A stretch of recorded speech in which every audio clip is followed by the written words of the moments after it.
अगर आपने नहीं किया है सुर विद्या में अपना रजिस्ट्रेशन तो जल्दी करें। सुर विद्या के मुख्य प्रायोजक हैं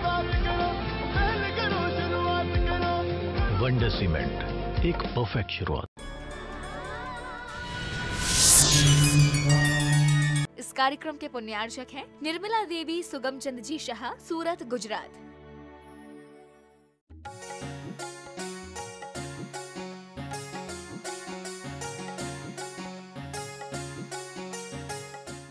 जी महाराज की। सूरत से राजेश जरीवाला इनकी जिज्ञासा है, गुरुवर जब कोई नियम लेते हैं तो प्रारंभ में उत्साह रहता है, फिर धीरे धीरे उत्साह खत्म हो जाता है। जैसे 16 कारण में कोई नियम लेते हैं तो पहले 8-10 दिन तक उत्साह रहता है, उसके बाद में उत्साह कम हो जाता है, तो ऐसा क्यों होता है? कृपया समाधान। जब किसी वस्तु का व्यक्ति मूल्यांकन नहीं कर पाता है तब कहीं जाकर ऐसा होता है। जब किसी क्रिया का उसको मूल्यांकन पता चल जाए तो उसका उत्साह फिर बढ़ता है। सांसारिक क्रियाओं में आपका उत्साह क्यों कम नहीं होता? सांसारिक क्रियाओं में आपका उत्साह दिन दूना रात चौगुना बढ़ता है, क्योंकि उसमें आपकी धारणा बनी हुई है कि इससे हमें उपलब्धि होती है। लेकिन पारमार्थिक क्रियाओं में परोक्ष उपलब्धि होने से इस प्रकार की परिणति बनती है। इंदौर से प्रियमजन इनकी जिज्ञासा है। महाराज जी नमोस्तु। इनकी जिज्ञासा है, गुरुदेव आचार्य भगवंत कहते हैं कि क्रोध की अग्नि बुझाना ही यथार्थ में मस्तिष्क के ताप पर नियंत्रण करने के समान है। तो महाराज जी बाह्य तप फिर भी किया जा सकता है, लेकिन मस्तिष्क के तापमान पर कैसे अंकुश रखें? कृपया समाधान। ये ऐसे यक्ष प्रश्न हैं जिनको व्यक्ति कुछ भी किए बिना सब कुछ करना चाहता है। इन सब के ऊपर कंट्रोल करने के लिए साधना और तपस्या इसलिए बताई गई। धर्म के जितने स्रोत हैं, इन स्रोतों का मूल लक्ष्य मानसिक रूप से संतुष्टि ही है। शरीर को नहीं तपाना है, मन को तपाना है। शरीर का शोषण नहीं करना, मन का करना है। शरीर की उच्छृंखलता तो रोकी जा सकती है, मानसिक उच्छृंखलता रोकना है। उसी के लिए तो इतने सारे व्रत, तप, नियम, धर्म, मंदिर, जाप आदि सब उसी के लिए बताए जाते हैं। आप लोग ये सब करना नहीं चाहते। आज दोपहर के स्वाध्याय में कहा हमने कि असंयमी वो कहता है कि हमें कुपथ का त्याग करना नहीं पड़े, पथ में कर सकूंगा नहीं, लेकिन मुझे बीमारी नहीं आना चाहिए। चोरी में छोड़ूंगा नहीं, ऐसा कोई उपाय बताओ गुरुदेव जिससे जेल नहीं मिले। चोरी मत त्याग कराना, वो तो मैं करूंगा।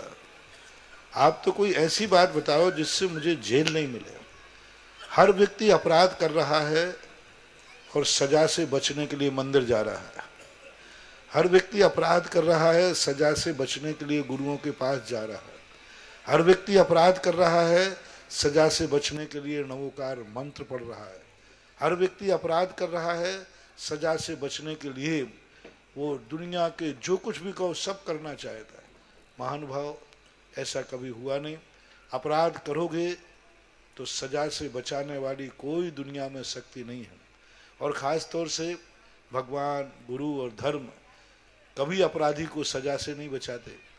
यदि अपराधी को वो सजा से बचाएंगे तो वे खुद अपराध की कोटि में आएंगे, क्योंकि अपराध करना और अपराधी को माफ़ करना, अपराधी को शरण देना भी एक अपराध की कोटि में आता है। जलगांव से यश जैन इनकी जिज्ञासा है। नमोस्तु महाराज जी, क्या हमारा श्री ग्रह नक्षत्र व्यक्ति पर प्रभाव होता है और पंचकल्याण या कोई शुभ कार्यों को करने के लिए मुहूर्त देखे जाते हैं, तो यह मुहूर्त देखना आवश्यक रहता है? कृपया समाधान। बहुत जरूरी है, क्योंकि द्रव्य छेद काल भाव से कर्मों की उदीर्णा होती है।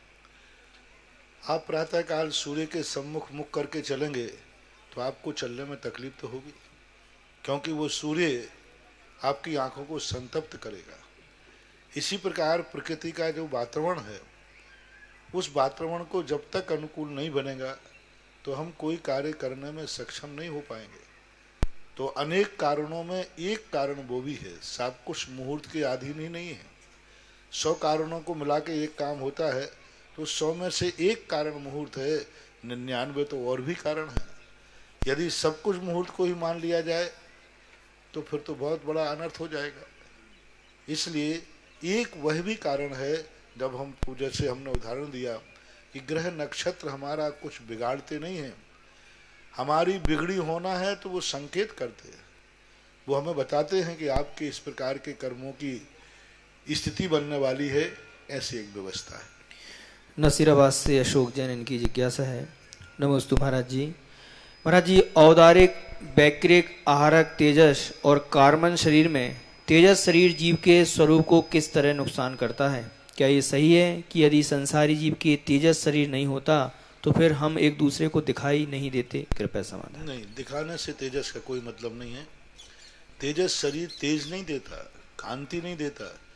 तेजस शरीर देता है एनर्जी।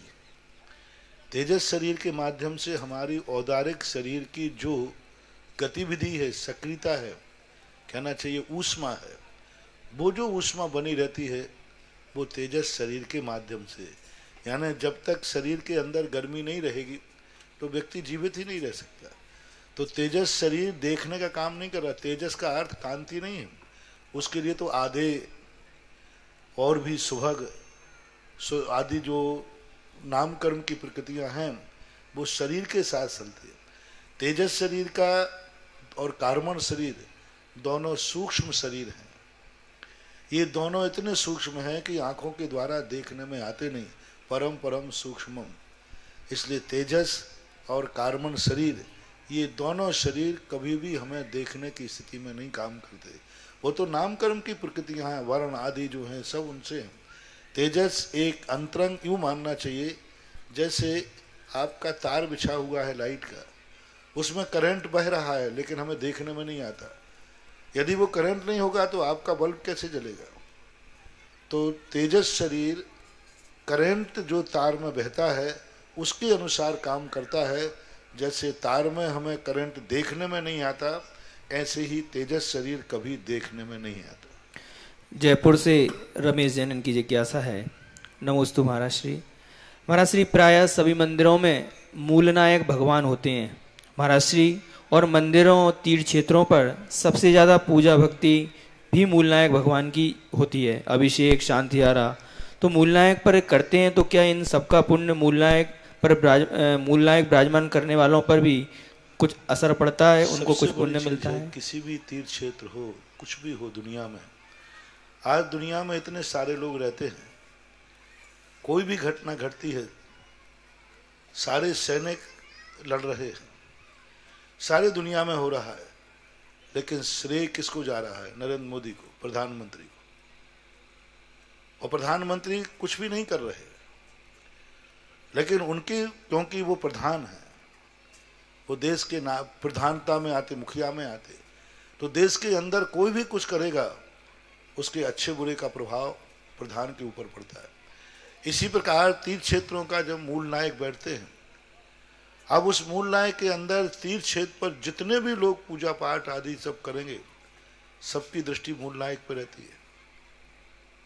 सब लोग उसी का दर्शन करना सबसे पहले करते हैं और सारी विशुद्धि मूल नायक के ऊपर रहती है। उसकी एनर्जी इतनी बढ़ जाती है कि जितने लोग दर्शन करके आते हैं तो जो बैठाने वाला है, हमेशा ध्यान रखना, आपकी दान की प्रकृतियां जो हैं देने की, वो दान कितना दिया इससे मतलब नहीं है, और दान का उपयोग कितना हुआ इससे मतलब है। उस दान की दी हुई वस्तु से कितने लोगों ने लाभ लिया, तो सबसे ज्यादा लाभ मूल नायक से लेते हैं। आप कुंडलपुर में जाइए, बहुत सारे मंदिर हैं, लेकिन सबके दर्शन के भाव कुंडलपुर के बड़े बाबा। अभी आमा जाएंगे तो 72 जिन मंदिर यहाँ हैं, लेकिन दृष्टि किस पे? शांतिनाथ भगवान पर। तो मूल नायक का बहुत बड़ा महत्व होता है। जो व्यक्ति अपने जीवन में मूल नायक को बैठालता है, वही तो जाकर के ये देश का राजा बनता है, वही तो जाकर के सौधर्मेंद्र आदि बनता है। क्योंकि वो सारे देवता तो सभी हैं, लेकिन देवता में देखो सौधर्मेंद्र प्रधान है, मुख्य है, सारे लोग उसकी हुकूमत में रहते हैं। देवता सभी हैं, उसी उम्र से, उससे उम्र वाले बड़े देवता भी हैं, सौधर्मेंद्र की उम्र मात्र 2000 सागर कुछ होती है, 2 सागर, 2000 नहीं, 2 सागर कुछ अधिक होती है। उससे ऊपर के स्वर्ग के इंद्रों की 22 सागर की है, लेकिन सौधर्मेंद्र मुखिया माना जाता है। तो इसी प्रकार से मूल नायक जब भगवान के बैठते हैं, चाहे वो छोटे हों बड़े हों, मूल नायक की जब संज्ञा होती है तो वह सारे लोगों के अंदर ऐसा पुण्यबंध कराता है कि आप किसी नगर में भी जन्मेंगे तो आप वहाँ के मुखिया बनेंगे। आप यदि राजा के यहाँ जन्मेंगे तो राजगद्दी में राजा के यहाँ ज्येष्ठ पुत्र जन्मेंगे, बड़े पुत्र बनकर जन्मेंगे, जिससे कि वह तुम्हारे लिए उस उत्तराधिकार का रूप मिले। यदि आप स्वर्गों में गए तो मुख्य देव तो नहीं बनेंगे, इंद्र बनेंगे, क्योंकि आपने भगवान को मूल नायक के रूप में विराजमान किया। आपने सारी शक्ति एक मूल भगवान पर केंद्रित कर दी, और उस पर अब जितने लोग पूजा पाठ अभिषेक, जब तक वो मूर्ति रहेगी, उसका शेयर, उसका छठा भाग तुम्हारे खाते में अभी से एक साथ जमा हो जाएगा। चाहे तुम जन्मांतरों तक भी जाओगे, ये जरूरी नहीं कि तुम अब जन्मांतर में कहाँ रहोगे, आज ही उसका सारा कंप्यूटर से हो जाता है कि इस मूर्ति में कितने लोग जनता दर्शन कर सकती है। मान लीजिए आपने मूल नायक के दर्शन बनाया यहाँ, आज भारत में लगभग 1 करोड़ जैनी के लगभग की स्थिति मान लो इसके दर्शन किए, तो सभी लोग यदि दर्शन करेंगे और ये मूर्ति 1000 वर्ष तक यदि आपकी स्थिर रही, तो आज वर्तमान में मान लीजिए हर व्यक्ति इसके दर्शन कर सकता है, तो उतना मल्टी कर लीजिए, उतना सारा पुण्य शेयर आज ही आपके खाते में जमा हो जाएगा। ये जरूर नहीं कि अपन 1000 वर्ष तक पुण्य चलता रहेगा, नहीं, वो सारा गणित निकल करके, क्योंकि आपने मूल नायक को बैठाना है। और मूल नायक भगवान, जब भी, मैं तो हमेशा अपने भक्तों से कहता हूँ, कभी जो अपने भक्त हैं, मैं कभी भी अच्छी चीज अपने दुश्मनों को नहीं देता। मेरा तो एक ही माला फेरता हूँ, जब कोई ऐसे कार्य आते तो हे भगवान, यह सौभाग्य मेरे किसी निकटवर्ती भक्त को ही मिलना चाहिए, क्योंकि हम जानते हैं इसका महत्व क्या है। परिणाम करता हूं, जब भी कोई अच्छी चीज होती है तो तुम क्या भाव करते हो कि अच्छी वस्तु हमारे अपने व्यक्ति को मिलना चाहिए। ऐसे ही कभी तीर्थ क्षेत्र बनता है तो मेरा भाव होता है कि मूल नायक भगवान कोई ऐसा निकटवर्ती भक्त निकाले जिसकी श्रद्धा मेरे प्रति विशेष हो, क्योंकि मैं जानता हूं कि इस मूल नायक भगवान का कितना बड़ा लाभ है, कितनी बड़ी स्थिति है। पैसा तो आता है जाता है, पैसा भली ज्यादा है, लेकिन मूल नायक की आप कल्पना तो करो, जब तक ये शीलोदय तीर्थ क्षेत्र रहेगा, मान लीजिए, तब तक ये मूल नायक भगवान के नाम से अमर रहेगा। और कितने लोग आकर के दर्शन पूजन, कल्पना करो, तीर्थ क्षेत्र कोई एक दिन के लिए नहीं बनता, तीर्थ क्षेत्र बनता है अमर।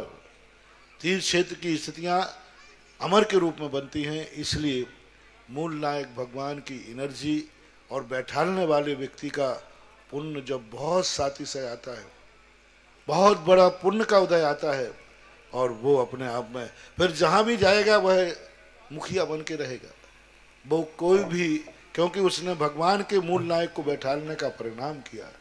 अब यहाँ पर त्रिकाल 24 बैठेगी, लेकिन उसके बीच में बैठेंगे तो हैं मूल नायक भगवान, वो भी 15 फुट के। मैं तो कहता हूँ इस बूंदी जिले के सारे बड़े बाबा के नाम से प्रसिद्ध होंगे, और बड़े बाबा। और आज ये भूमि देखेगी कि एक दिन वो था जिस भूमि का नाश हुआ था। धन्य है वो पुण्यात्मा जिसने मूल नायक बैठाल करके इस क्षेत्र को इतनी ऊंचाइयां दे दी, इतना बड़ा रूप बना दिया। बहुत बड़ा लाभ है, और सबके लिए इस पर इतना, जब भी कहीं भी मूल नायक बैठे पूरी ताकत लगा दो। फिर बाद में जब नहीं मिलता है तो उत्तर नायक से, और उत्तर नायक पर तो जितना है तो माल ही होता है, ऐसा माल। महाराज श्री 2010 में सुदर्शनोदय तीर्थ क्षेत्र पर शांतिनाथ भगवान के दर्शन किए हमने। उस समय भगवान का तेज अलग था। जब आपके साथ 2 साल पिछले जब 2 साल दर्शन किए तो भगवान का तेज अलग रहा। और जब सुदर्शनोदय तीर्थ क्षेत्र में अभी वहाँ पर चातुर्मास किया, और चातुर्मास के समय भगवान का तेज एकदम अलग रहा। इतने सारे लाखों लोगों ने शांति धारा की, अभिषेक किया, लाखों लोगों ने पूजन अर्चना की भगवान की। तो महाराज श्री उसका प्रभाव भी देखो, एक समय ऐसा था कि जिस परिवार ने उस शांतिनाथ भगवान को विराजमान किया, बड़ी मुश्किल से उन्होंने भगवान को विराजमान किया। आज उनकी इतनी स्थिति हो गई कि आपका चातुर्मास कलश बिठाया और एक चौबीसी में भी उन्होंने, एक त्रिकाल चौबीसी में भी मंदिर लिया। ये भी महाराज जी भगवान को मूल नायक विराजमान करने वाले को भी ऐसा पुण्य लगता है क्या? जो क्षेत्र को समृद्ध कर रहा है, क्षेत्र को मूल नायक दे रहा है, तो क्षेत्र उसको आर्थिक दृष्टि से भी इतना समृद्ध करेगा कि उसके जीवन में कभी अभाव आएगा ही नहीं। आज देखो मूल नायक भगवान की जो स्थिति, चातुर्मास के पहले उसकी जो 95,000 थी, चातुर्मास में जब लोगों ने इतनी शांति धारा और अभिषेक किए, आज उस मूर्ति की हम जो दृष्टि छोड़ के आए हैं, 4 लाख एनर्जी है उसकी। कितनी डेवलप हो गई। हम बैठालते समय जब क्षेत्र की एनर्जी 95,000 थी, आज लगभग 4-4.25 लाख की एनर्जी छोड़ के आए। आज जैसे मैं इस क्षेत्र के लिए कह रहा हूं कि इसकी एनर्जी अभी 0 थी, परसों से, कल से ही, जिस दिन से मैंने सुबोधय किया है, आज इसकी एनर्जी कम से कम 10 और 11 पॉइंट पर पहुंची है। 0 से अभी 10-11 ही, अभी हजारों में भी नहीं, सैकड़ों में भी नहीं। अब मैं इसका चमत्कार तुम्हें दिखाऊंगा 13 तारीख को। 13 तारीख को जिस दिन यहाँ पर नंद्यावर्त की स्थापना और सम्मेद शिखर की माटी 1000 कलशों से स्थापित होगी, बड़ा यंत्र की स्थापना होगी और 1008 कलशों में वो नंद सम्मेद शिखर की माटी रखी जाएगी। और 1008 कलश जिस दिन वो माटी की स्थापना होगी, उस दिन के बाद इस क्षेत्र की एनर्जी दिन दूनी और रात चौगुनी बढ़ेगी। और वो माटी जैसे ही उसका रिसाव होगा, जैसे ही उसकी एनर्जी पूरे क्षेत्र में फैलेगी, तैसे यह ऐसे प्रज्वलित होगी जैसे कोई बुझता हुआ दीपक यदि थोड़ा सा संबल मिल जाए। वो 13 तारीख को इस शीलोदय तीर्थ क्षेत्र का एक ऐसा एनर्जी पॉइंट शुरू होने वाला है, ऐसा एक दीप जलने वाला है। उस सम्मेद शिखर की माटी आ चुकी है, जहां पर शाश्वत प्रलय भी नाश नहीं कर पाएगा। सम्मेद शिखर एक ऐसा स्थान है, छठे काल में एक बहुत बड़ा प्रलय पड़ेगा जब सब कुछ नाश हो जाएगा। लेकिन सम्मेद शिखर और अयोध्या के अंदर 2 नंद्यावर्त ऐसे अकृत्रिम होंगे जो प्रलय भी उसको नाश नहीं कर पाएगा। सम्मेद शिखर कभी नाश को प्राप्त नहीं होगा। वो नंद्यावर्त जो जमीन के अंदर स्वर्णमय नीचे स्थापित है, वह ऊपर आ जाएगा और उसको देवता पूजा करेंगे। और ऐसे सम्मेद शिखर की माटी नंद्यावर्त के साथ 13 तारीख को प्रातः ही होगा, प्रातः काल यहाँ स्थापना की जाएगी। उस समय भी सारे देवता एक दिन इस माटी को नमस्कार करने आएंगे। और वो नंद्यावर्त और सम्मेद शिखर की माटी इस क्षेत्र पर होने से अब ये अमर हो जाएगा। कभी विनाश को प्राप्त करने वाली, विनाश को करने वाली शक्तियां मिट जाएंगी। 13 तारीख के बाद इस क्षेत्र से जो टकराएगा वो चूर चूर हो जाएगा और जो समर्पित होगा वो सम्यक दृष्टि हो जाएगा। ये 13 तारीख के बाद इसकी स्थापना देखना, इसके चारों तरफ की स्थिति ऐसी बनेगी कि फिर इसके लिए कोई भी व्यक्ति इसका कुछ भी बिगाड़ने में समर्थ नहीं होगा। कितनी भी शक्तियां आएंगी, टकराएंगी, वे चूर चूर हो जाएंगे। और जो श्रद्धा से नमस्कार करेगा, जो श्रद्धा से इसको देखेगा, उसकी कितनी शक्ति बढ़ेगी और वो क्या पाएगा, ये सब 13 तारीख के बाद, 13 तारीख से ही देखना। अभी कौन सी तारीख है आज? 10 तारीख कितनी तारीख? 10 तारीख है। बस 2 दिन बाकी है। 13वीं तारीख के बाद सारा मैंने पहले ही कहा था कि जिस दिन इसमें एनर्जी आएगी फिर इसके चमत्कार।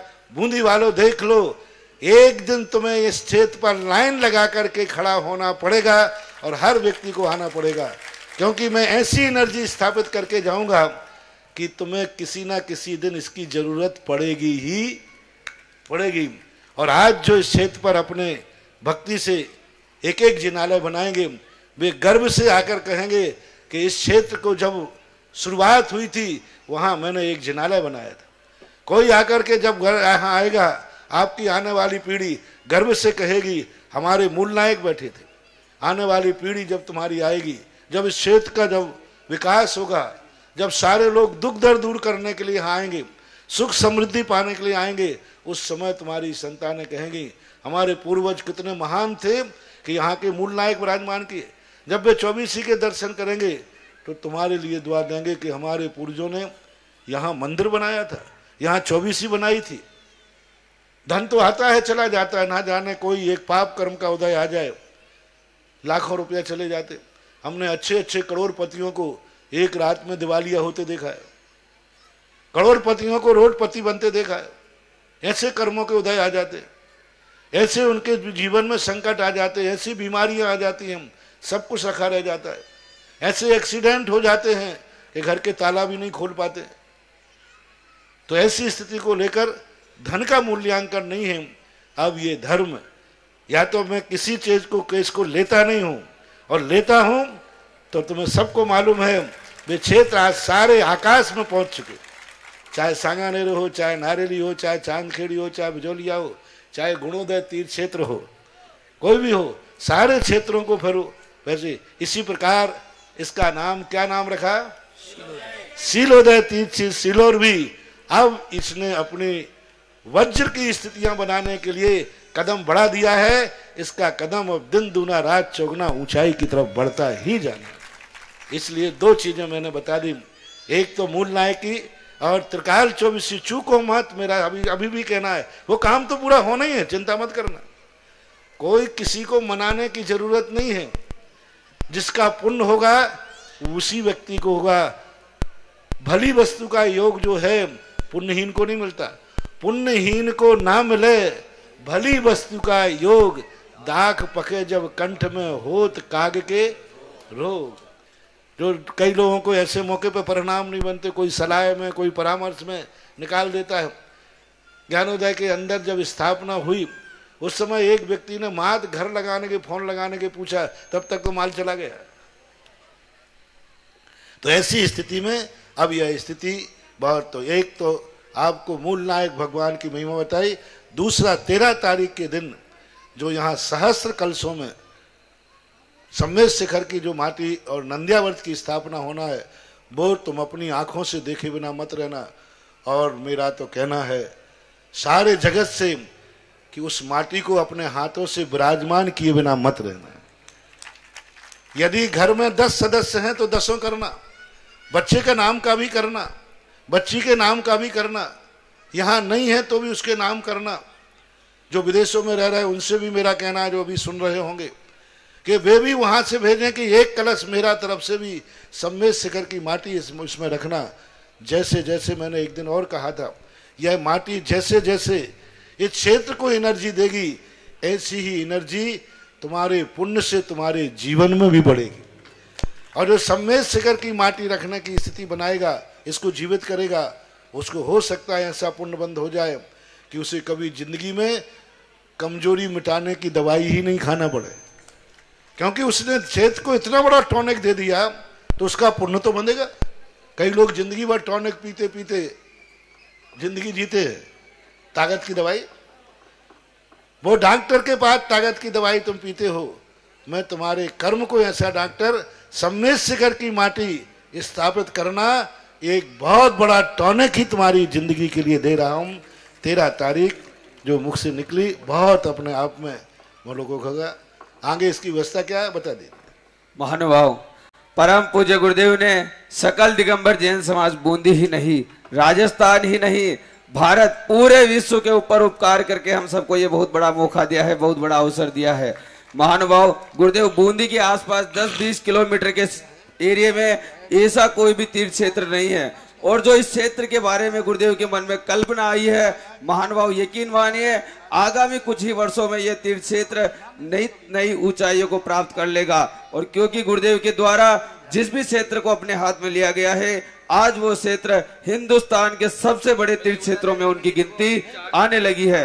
महानुभाव, गुरुदेव ने हम सबके उपकार करके, जो हम सबके ऊपर करुणा करके जो अवसर हमें दिया है, जिन भी महानुभाव के ऐसे भाव हो कि इस तीर्थ क्षेत्र पर जो नवनिर्मित तीर्थ क्षेत्र हो रहा है, इस तीर्थ क्षेत्र को जो पूरा जीर्ण शीर्ण हो गया था, इस तीर्थ क्षेत्र को पुनः जो जीर्णोद्धार गुरुदेव के पावन कर कमलों से हो रहा है, उस तीर्थ क्षेत्र पर जो भी मूलनायक भगवान अपने परिवार की तरफ से विराजमान करना चाहे, 101 कलश की राशि के माध्यम से आप उसका सौभाग्य प्राप्त कर सकते हैं। महानुभाव, तीर्थ क्षेत्र को बनने में 2 वर्ष, 3 वर्ष, 4 वर्ष का समय लगेगा। ये राशि आप 5 वर्षों में आराम से अपनी सुविधा अनुसार भिजवा सकते हैं। गुरुदेव ने मूल नायक भगवान की महिमा बताई कि कितने अतिशयकारी, और जो मूल नायक भगवान को विराजमान करता है उसका भी कितना अतिशय होता है। महानुभाव, हमने खुद ने अपनी आंखों से देखा है, जब गुरुदेव आवा में आए थे उस समय आवा की कोई स्थिति नहीं थी। जिस परिवार ने मूल नायक भगवान को विराजमान किया, आज वो परिवार इतना समृद्ध हो गया कि उस परिवार ने दोबारा एक मंदिर अपने परिवार की तरफ से बनाने का पुनः पुण्यार्जन किया। साथ ही चातुर्मास में बहुत बड़ा कलश भी उन्होंने विराजमान किया। तो अपने भावों को बनाए और 101 कलश की राशि के माध्यम से ये मंदिर, ये प्रतिमा, ये क्षेत्र आपको हमेशा हमेशा के लिए अमर कर देगा। जिनके भी भाव बने, 101 कलश की राशि के माध्यम से आप उसका सौभाग्य प्राप्त कर सकते हैं। साथ ही जिनके भी भाव बने, जो त्रिकाल चौबीसी की यहाँ पर रचना होगी, उस त्रिकाल चौबीसी में एक एक जिनालय, जिनमें भूत, भविष्य और वर्तमान की 3-3 जिनबे में विराजमान होंगे, अपने परिवार की तरफ से जो जो एक एक जिनालय विराजमान करना चाहते हैं, उसकी राशि 21 कलश की रखी गई है। ये भी आप अपनी सुविधा से 2, 4, 5 किस्तों में ये राशि दे सकते हैं। जिनके भी भाव बने, 21 कलश की राशि के माध्यम से आप उसका सौभाग्य प्राप्त कर सकते हैं। साथ ही महानुभाव, गुरुदेव ने बताया कि इस तीर्थ क्षेत्र को पुनः ऊर्जा युक्त करेंगे, और ऐसा ऊर्जा युक्त करेंगे कि कोई भी बुराई या कोई भी बुरी शक्तियां इस क्षेत्र का कुछ भी नहीं कर पाएंगे। और इस क्षेत्र पर तीर्थराज सिद्ध क्षेत्र समेत शिखर जी की माटी यहाँ पर 13 तारीख को माटी यहाँ पर डाली जाएगी। और उस माटी में जो परिवार अपने परिवार की तरफ से इस प्रकार की भावना रखते हैं कि उस सिद्ध क्षेत्र की भूमि 100 कलश हम इस तीर्थ क्षेत्र पर रखेंगे, 100 कलश जो अपने परिवार की तरफ से रखना चाहते हैं उसकी राशि 1 कलश रखी गई है। जो महानुभाव ये चाहते हैं कि हमारे परिवार में 50 सदस्य है, 50 सदस्यों के नाम से आप 50 कलश के रूप में जो माटी यहाँ पर विराजमान करेंगे, उसकी राशि 51,000 रुपये है। 20 कलश की राशि 21,000 रुपये है। 10 कलश की राशि 11,000 रुपये है। और उससे भी कम 5 कलश की राशि 5100 रुपये है। और उससे भी कम 1 कलश की राशि 1100 रुपये है। प्रत्येक जीव को और अपने पूरे परिवार के सदस्यों के नाम से 1-1 कलश तो प्रत्येक को विराजमान करने ही है। जिनके भी भाव बने, अपने भाव को हम तक प्रेषित करें। आपके टीवी स्क्रीन पर जो नंबर दिखाए जा रहे हैं, उनके माध्यम से भी आप अपनी स्वीकृति हम तक प्रेषित कर सकते हैं। जिज्ञासा के लिए शीलचंद जी अनोरा, इनके पश्चात तैयार रहेंगे अनीता जी सवद्रा। साथ ही महानुभाव, जिन्होंने अपनी स्वीकृति 1 कलश की राशि के माध्यम से तीर्थ रक्षक में और 1 समय के भोजन में अपनी स्वीकृति जिन्होंने दी है, सुनील जी जैन, ममता जी जैन, हर्षित जी जैन, जवाहर नगर बूंदी वालों ने 1 कलश 11 श्रीफल की राशि के माध्यम से तीर्थ रक्षक और 1 समय का भोजन देने के अपने भाव व्यक्त किए हैं। साथ ही जिन्होंने 21 कलश की राशि के माध्यम से 1-1 जिनालय, जिन पर भूत, भविष्य और वर्तमान की 3-3 जिनमें विराजमान होंगे, उनमें जिन्होंने अपनी स्वीकृति दी है। हरसोरा परिवार, सिलोर वाले, बूंदी वालों ने अपनी स्वीकृति दी है 21 कलश की राशि के माध्यम से। जोरदार ताली बजाकर इनके पुण्य की अनुमोदना करें। साथ ही छीतरलाल जी, रतन जी, सीए राजेश जी, लोकेश जी, धानोत्या परिवार, बड़ा नया गांव वालों ने भी, बड़ा नया गांव वाले, बूंदी वालों ने भी 21 कलश की राशि के माध्यम से अपनी स्वीकृति दी है। और भी जिनके भाव बने, महानुभाव अपने भावों को शीघ्रता से प्रकट करें। जिज्ञासा के लिए शीलचंद जी। हे गुरुवर, ललितपुर से अनोरा परिवार का नमोस्तु एवं दिगंबर जैन समाज ललितपुर का नमोस्तु नमोस्तु त्रैवार नमोस्तु। हे गुरुवर, ये तो सिद्ध हो ही गया है कि जे गुरु जहाँ पर चरण जहाँ पड़े जग में तीरथ होए। ये तो जहाँ जहाँ महाराज के चरण पड़ते हैं वहाँ तीरथ बनते ही जा रहे हैं। लेकिन 1993 में आपने अपने सरकार संस्कार शिविर में लोगों से ये दक्षिणा मांगी थी कि हमें दक्षिणा में ये दो कि आप लोग पूजन करें। तो महाराज जी पूजन भी इस प्रकार हो रही है कि जहाँ 10 लोग पूजन करते थे वहाँ 200 लोग पूजन कर रहे हैं। लेकिन महाराज जी प्रश्न हमारा ये है कि कुछ लोग घर से द्रव्य लाते हैं, बर्तन लाते हैं, धोती दुपट्टा ही घर का पहनते हैं और अपने हाथ से धोकर द्रव्य और अब से करके कुछ लोग मंदिर की द्रव्य, मंदिर की थाली, मंदिर की पूजन और मंदिर के ही करके चले जाते हैं। तो महाराज जी इसमें हम लोग का क्या हानि है और क्या फायदा है। दूसरी बात थोड़ी सी एक और है कि जैसे तीर्थ बन रहे हैं, संस्थाएं बन रही हैं, इसके पदाधिकारी होते हैं। तो महाराज जी पदाधिकारी कुछ लोग तो अपने खर्चे से ही मंदिर के कामों से जाते हैं, कुछ लोग मंदिर को भी खर्च करते हैं। तो इसका हम लोगों को क्या प्रभाव पड़ेगा, हम लोग बहुत अनभिज्ञ हैं, इसको आप विधिवत समझाते हैं। पहली बात तो है कि भगवान के मंदिर में जो पूजन मंदिर की द्रव्य थाली से करते हैं, मंदिर के धोती दुपट्टा से करते हैं, वो उल्टा पुण्य की हीनता करते हैं। मंदिर का कोई भी अर्घ जो होता है वो चढ़ाया नहीं जाता। अपना द्रव्य स्वस्याति सर्गो दानम, अपनी वस्तु यदि अपनी क्षमता कम है तो हमारे यहाँ तो मक्के के दाने भी चलेंगे।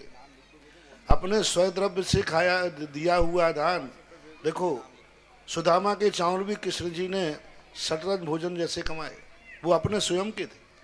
संवेद शिखर पर मक्के के दाने भी मोती बनने की कहानी आती है। तो जैन दर्शन वो है जहाँ गज मोती भी कम है और मक्के के दाने भी बहुत हैं। बस एक ही शर्त पूज्यवर कुंद कुंद स्वामी ने कही, शक्ति को नहीं छुपाना।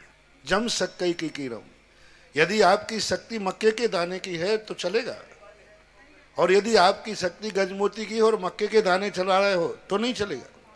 इसलिए शक्ति को नहीं छुपाना चाहिए। मंदिर की कभी द्रव्य उपयोग में नहीं लेना चाहिए।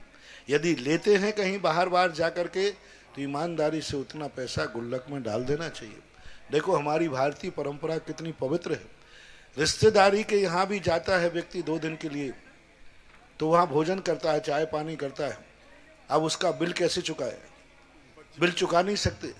कितनी बड़ी परंपरा। मैंने एक शोध किया कि जब वो आने लगता है तो वो बच्चे को पालने की तरफ देखता है और धीरे से बच्चे को पालने में 100 रुपया पकड़ा के आ जाएगा। लोग कहेंगे नहीं नहीं साहब आप नहीं रोक सकते बच्चे।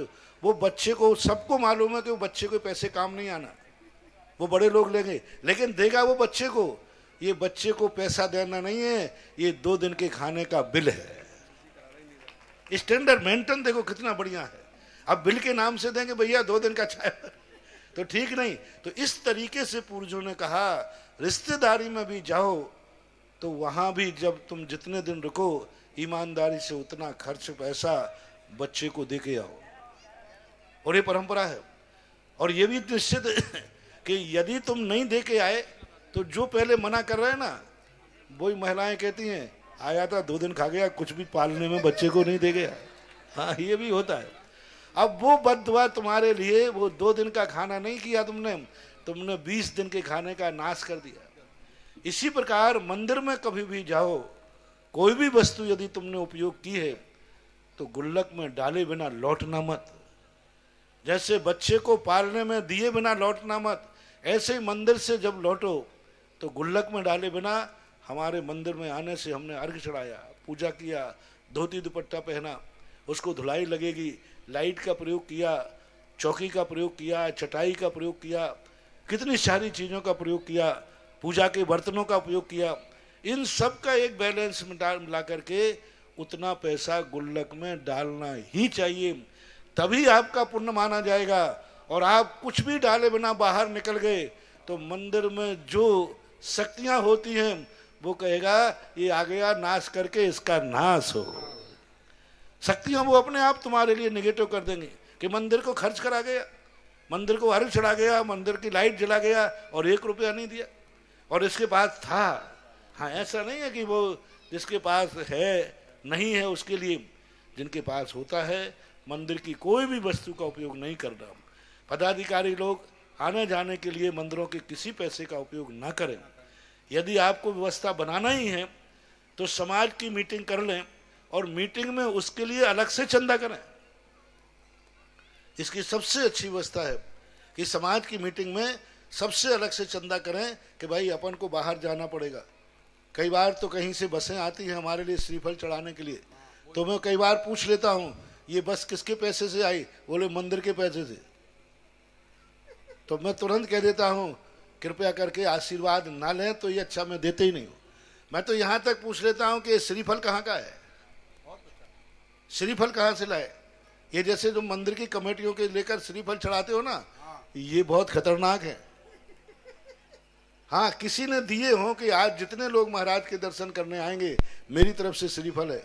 श्रीफल लेते समय पूछना चाहिए कि ये श्रीफल कहीं मंदिर कमेटी की शांति धारा के अभिषेक के पैसे से तो नहीं आया, मंदिर के गुल्लक के पैसे से तो नहीं आया।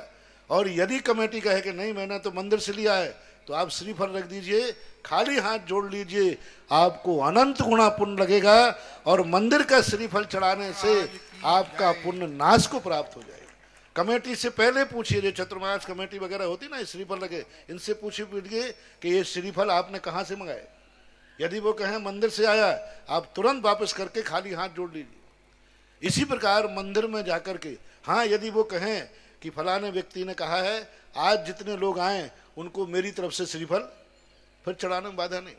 ऐसे ही मंदिर में पूजा पाठ करते समय आपको नियम से ध्यान रखना चाहिए, अन्यथा जिंदगी भर पूजा पाठ करते जाओगे और एक दिन मंदिर की पूजा के द्रव्य का निर्माण तुम्हारे खाते आएगा, जिंदगी भर का पुण्य नाश को प्राप्त हो जाएगा। इसलिए जो बहाना मैंने बहुत अच्छा बनाया कि ब्याई जी के यहाँ बिल कैसे चुकाना, पालने में, बोलो जल्दी बोलो ना, पालने में रखे हुए बच्चे को दे करके आना, ये परंपरा हमारे यहाँ बहुत पवित्र परंपरा है। इसी प्रकार मंदिर में तुमने यदि पूजा पाठ किया है तो लौटते समय कहाँ डालना है? गुल्लक को जरूर देखना और वो गुल्लक ही बच्चे के पालने के स्थान पर मानना। अभी जिन्होंने तीर्थ क्षेत्र के पर जो सिद्ध क्षेत्र तीर्थ क्षेत्र जी की भूमि कलशों के माध्यम से यहाँ पर विराजमान की जाएगी, उसमें जिन्होंने अपनी स्वीकृति दी है गुप्त दान के रूप में अमेरिका से 10 कलश 11,000 रुपये की राशि के साथ ही निखिल जी प्रज्ञा जी जैन सह परिवार पुणे वालों की तरफ से 10 कलश 11,000 रुपये की राशि के साथ, वीरेंद्र जी सर्वेश जी जैन सह परिवार सिरोंज वालों की तरफ से 10 कलश, गुलाब चंद जी सह परिवार की अजमेर वालों की तरफ से 10 कलश, पद्मावती कांतिलाल जी दोषी जैन दोषी तलवाड़ा बांसवाड़ा वालों की तरफ से 20 कलश 21,000 रुपये की राशि के माध्यम से, सुनील जी जैन गुणोदय की तरफ से 11,000 रुपये की राशि से 10 कलश, ज्ञान प्रकाश जी जैन सह परिवार कानपुर वालों की तरफ से 10 कलश 11,000 रुपये की राशि के साथ उन्होंने अपनी भावना प्रेषित की है। साथ ही चंद्र प्रकाश जी, उर्मिला जी, शिखर जी जैन सह परिवार केशव राय पाटन वालों की तरफ से 5 कलश 5100 रुपये की राशि के माध्यम से अपनी स्वीकृति भेजी गई है। और भी महान भाव जिनके भाव बने शीघ्रता से अपने भाव को हम तक प्रेषित करें। जिज्ञासा के लिए अनिता जी जैन, इनके पश्चात तैयार रहेंगे अमित जी गोधा। माइक पहुंचा दे शीघ्रता से।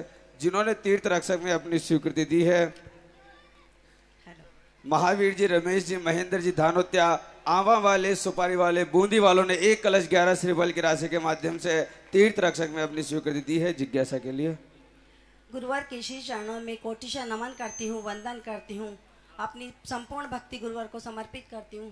हे गुरुवार, आपके पावन चरण इस धरा पर पड़े, आपकी करुणा, आपकी ममता, आपका वात्सल्य जो बूंदी वासियों को मिला है उसके लिए बूंदी समाज सदैव आपका ऋणी रहेगा। आपका आशीर्वाद सदैव बूंदी वासियों पर बना रहे। हे गुरुवार, साक्षात भगवान के दर्शन हमको मिल गए हैं। गुरुवार, मेरी जिज्ञासा यह है कि जैसे हम लोग जाप करते हैं ओम व्रीम अरम असी औसा नमः मम सर्वविघ्नं शांतिम कुरकुरु स्वाहा, तो जब स्वाहा बोला जाता है उसके रूप में हमें कुछ फल या लौंग वगैरह समर्पित करना चाहिए या नॉर्मली हम इस जाप को कर सकते हैं? 2 प्रकार के जाप होते हैं। एक अनुष्ठान के लिए जब जाप पढ़ा जाता है पंचकर्णा गान, तब स्वाहा शब्द बोला जाता है और वहाँ लौंग आदि को अपन रख लेते हैं। लेकिन सामान्य रूप से जब जाप देते हैं उस समय स्वाहा बोलने की जरूरत नहीं, नमा तक ही स्टॉप कर देना चाहिए।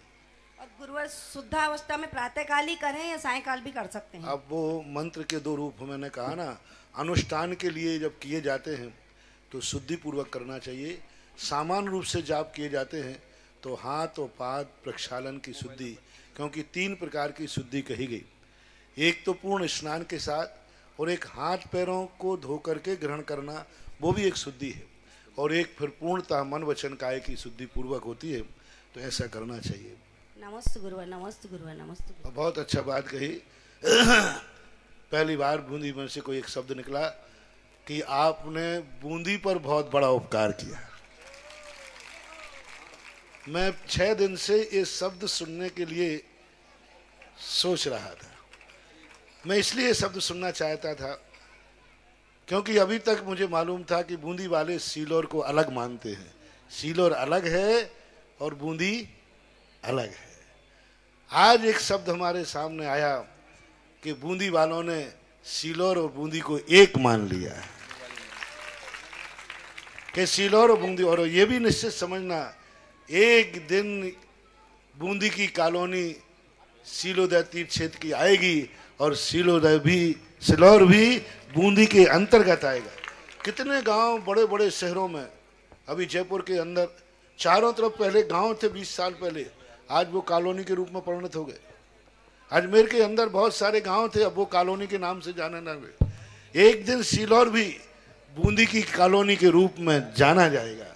और वो संकेत मैंने इस शब्द के ऊपर दिया है कि ये शब्द मैं बिना कहे सुनना चाहता था।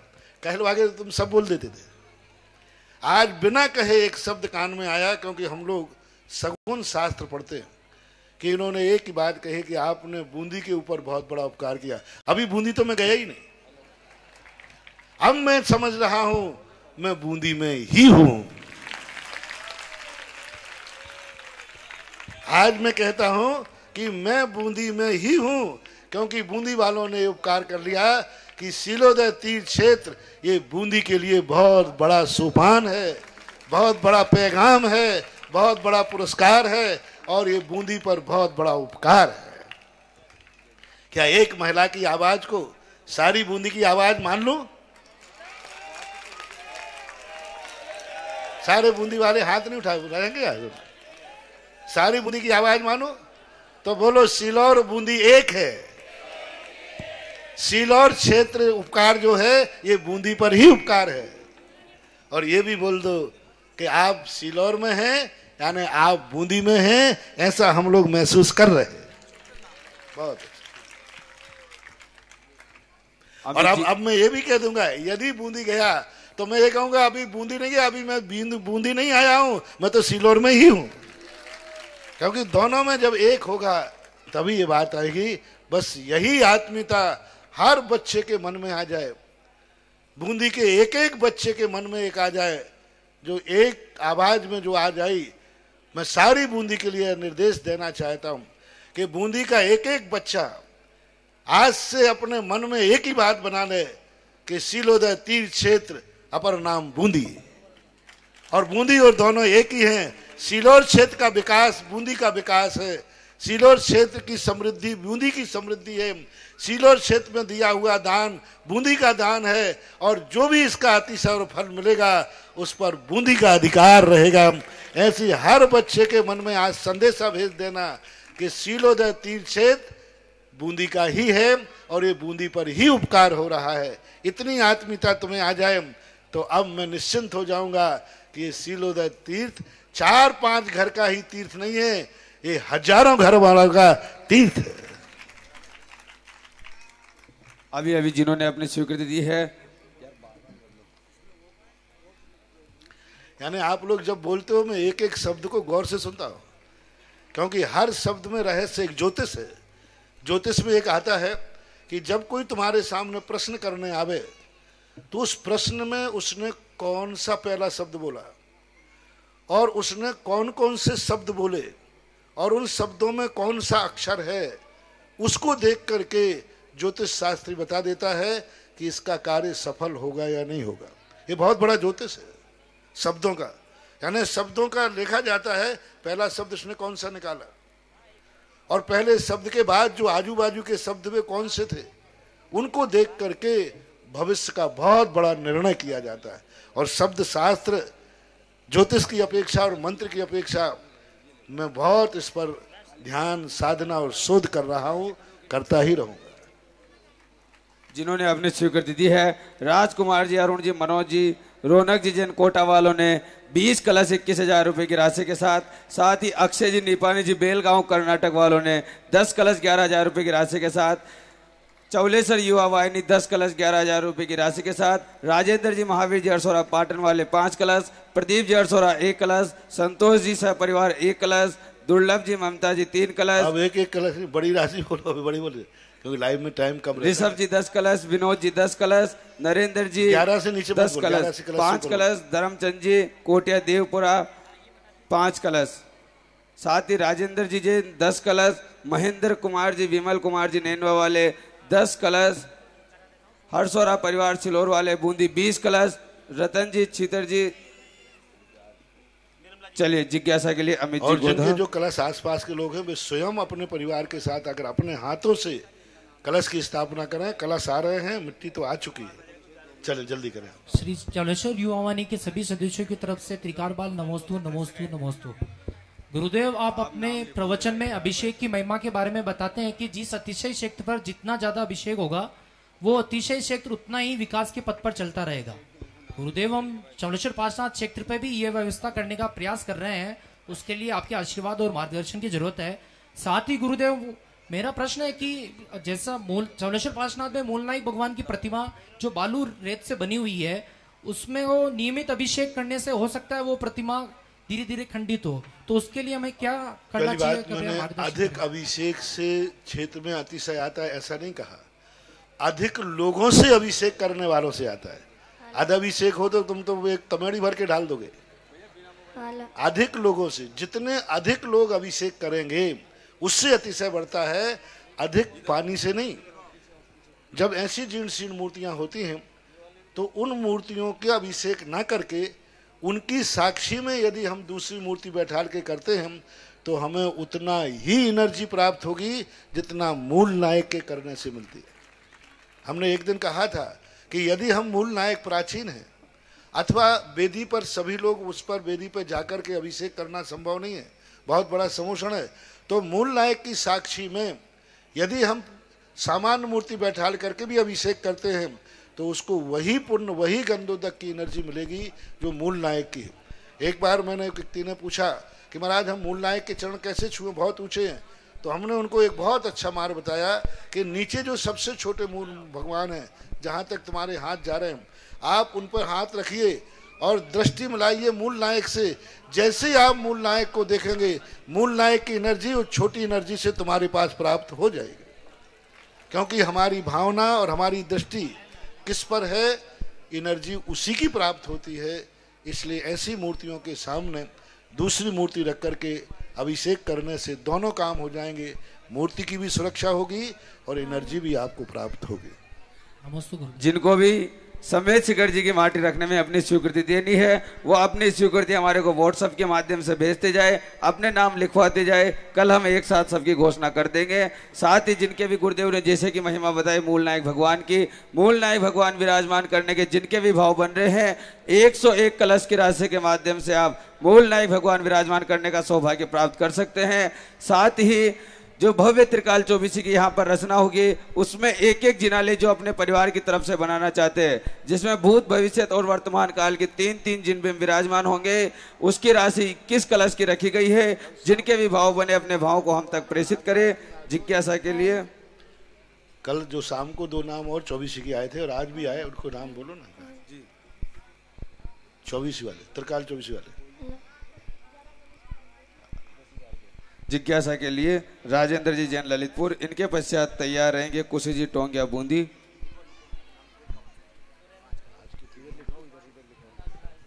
हेलो, नमोस्तु गुरुवान, नमोस्तु गुरुवान, नमोस्तु गुरुवान। गुरुवान, मेरा प्रश्न है कि हर जगह क्षेत्रों पर मंदिरों में कार्य चल रहे हैं और कार्यकारिणी के सदस्य उसी कार्यों में व्यवधान डालते हैं, उनको इसका कौन सा कई लोगों की अहमियत होती है, काम तो करना चाहते हैं लेकिन वो अपनी अहमियत दिखाना चाहते हैं कि मैं भी कुछ हूँ, और वो उसको विघ्न डाल करके परेशान करके फिर काम करने में सहयोग तो करते हैं।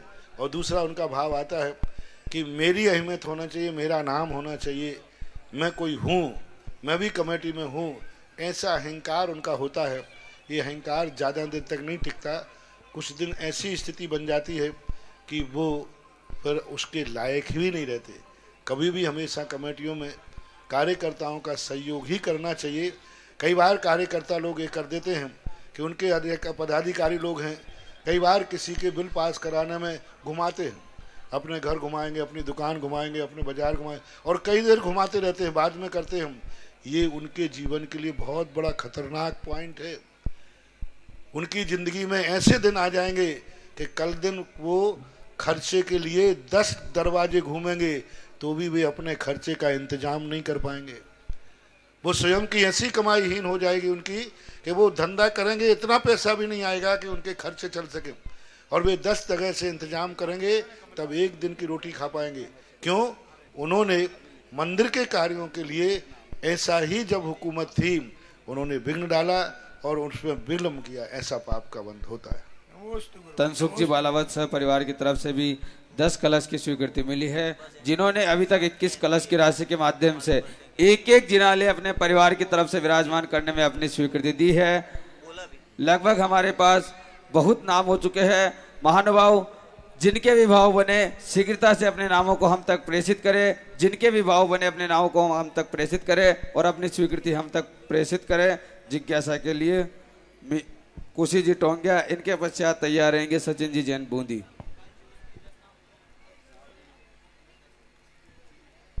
नमोस्तु गुरुवर, मेरा प्रश्न ये है कि वर्तमान समय में टेक्नोलॉजी जितनी आगे बढ़ी है, धर्म उतना ही कम होता जा रहा है। इसने हमें जितनी सुविधाएं दी है उतना ही धर्म से दूर भी किया है।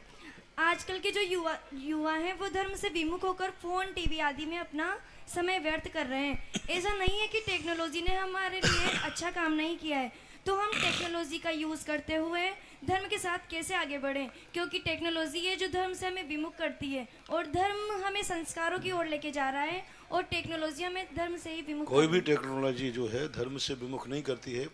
हमारा सोच, हमारा विचार, हमारा उसका उपयोग हमें धर्म से विमुख कर रहा है, क्योंकि कोई भी नया अनुसंधान होता है उसके पीछे बहुत बड़ी सोच होती है, अच्छी सोच होती है। आज जो युवा वर्ग उस तरफ जो जाकर के दुरुपयोग कर रहा है, यदि उसको थोड़ा समझाया जाए तो आज ऐसे ऐसे आधुनिक लोग हैं जो नई टेक्नोलॉजी में जाकर के बहुत बड़े धर्म के कार्य कर रहे हैं, धर्मात्मा कर रहे हैं। अभी बहुत बड़ा गुड़गांव वर तरफ देखें आप जाकर, दिल्ली के पार बड़े इंजीनियर लोग, पढ़े लिखे लोग मिलकर के प्रातःकाल अभिषेक पूजन करते हैं। एक ग्रुप है, उन्होंने सब पढ़े लिखे एजुकेटेड लोग हैं और बड़े भक्ति से करते हैं। ऐसी बात नहीं है, कोई भी अनुसंधान होता है वो मूर्खों के लिए ही दुरुपयोग होता है। मूर्ख लोग ही उसका दुरुपयोग करते हैं। अच्छे ज्ञानी लोग भी उसको लेकर के भी अपने धर्म को बहुत अच्छी तरह, आज जितना अच्छा धर्म पालन किया जा सकता है पहले इतना नहीं। आज हर चीज की सुविधा है, आज हर चीज में हिंसा कम है, आज हर चीज में झूठ कम है, आज हर चीज में चोरी कम है। यदि व्यक्ति वर्तमान की वैज्ञानिक की खोजों पर पॉजिटिव सोच करे तो ये बहुत अच्छी तरह से धर्म कर सकता है। हालांकि मैं इस बात से अभी इसलिए सहमत नहीं हूँ पूर्ण, क्योंकि आज धार्मिक क्षेत्रों में, धार्मिक मंदिरों पर आस्था के केंद्र बढ़ रहे हैं। आज जिन मंदिरों में कहीं तीर्थ क्षेत्रों पर 10 कमरे भी हाउसफुल नहीं रहते थे, आज वहाँ 500-500 कमरे हाउसफुल हैं। इस कार्यक्रम के पुण्यार्चक थे निर्मला देवी सुगम चंद जी शाह, सूरत, गुजरात।